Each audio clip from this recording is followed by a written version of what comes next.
Hello guys, welcome to my channel. ఈరోజు మనం review అయిపోయే మూవీ కూలీ.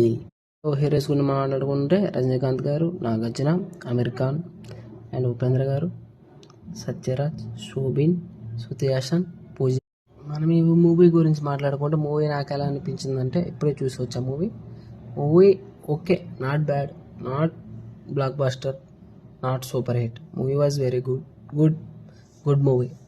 మనం టికెట్ 200 పెట్టుకున్నా, 250 పెట్టుకున్నా, 500 పెట్టి తీసుకున్నా, మనం తీసుకున్న టికెట్ రేట్కి మూవీ మనకు న్యాయం చేస్తుంది.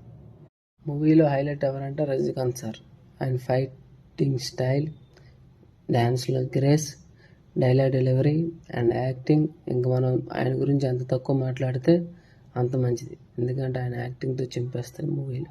విధంగా మూవీలో ఇంకో హీరో అండ్ నెగిటివ్ రోల్లో ఉన్న ఎవరో మీకు తెలుసు, ఎవరంటే మన కింగ్ నాగార్జున గారు. ఆయన ఈ మూవీలో విలన్గా చేశారంటే, నేను ఇంతకుముందు కుబేర మూవీ చూసా. ఓకే, అట్లాంటి మూవీ పడుతుందేమో అని అనుకున్నా, కానీ అంత రేంజ్లో అయితే చూపించలేకపోయారు. ఓకే, ఉన్నంత వరకు బాగానే చేశారు, కానీ తనకి ఇంకా ఎక్కువసేపు మూవీ స్క్రీనింగ్ టైం ఉంటే బాగుందేమో అనిపించింది. కానీ మూవీలో మనం ఒకటి ఎక్స్పెక్ట్ చేస్తాం, అక్కడ ఇంకోటి జరుగుతుంది. మూవీలో ట్విస్ట్స్ బాగుంటాయి, టర్నింగ్స్ బాగుంటాయి, అన్ని స్టోరీ కూడా బాగుంటుంది, కానీ కొన్ని దగ్గర మూవీ ల్యాగ్ అనిపిస్తుంది. మూవీలో శోభిన్ ఉన్నాడు, తన క్యారెక్టర్ చుట్టే మూవీ మొత్తం రన్ అవుతుంటుంది.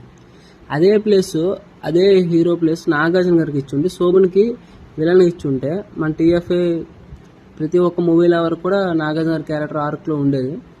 కానీ లోకి మరి ఎందుకు ఎట్లా సెలెక్ట్ చేసుకుంటారో తెలియదు, కానీ శోభిన్ ఉన్నంత పూజ అడ్డేతో సాంగ్ ఉండేది, మోనికా సాంగ్. అది ఎంత ఫేమస్ అయిందో మీకు ఆల్రెడీ తెలుసు అందరికి కూడా.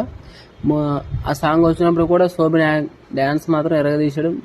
పూజ అడ్డే కూడా మంచి గ్లామరస్గా ఉంటుంది సాంగ్ వినడానికి బాగుంటుంది, చూడడానికి కూడా బాగుంటుంది. మూవీలో శృతి హాసన్ క్యారెక్టర్ ఉంటుంది, బాగుంటుంది. తన క్యారెక్టర్ చుట్టుకొని తిరుగుతుంది, కానీ తన వాయిస్ తందే ఓన్ డబ్బింగ్ అనుకుంటా, సో అంతగా సెట్ కాలేదు, వాయిస్ సింక్ అవ్వలే.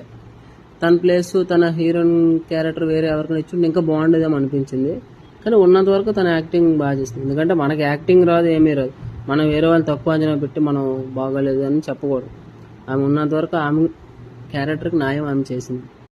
ఈ మూవీకి మెయిన్ డైరెక్టర్ లోకేష్ కనకరాజ్ అయితే, కానీ మూవీకి డైరెక్టర్ కంటే ఎక్కువగా పనిచేసేది అనిరుద్ధ్.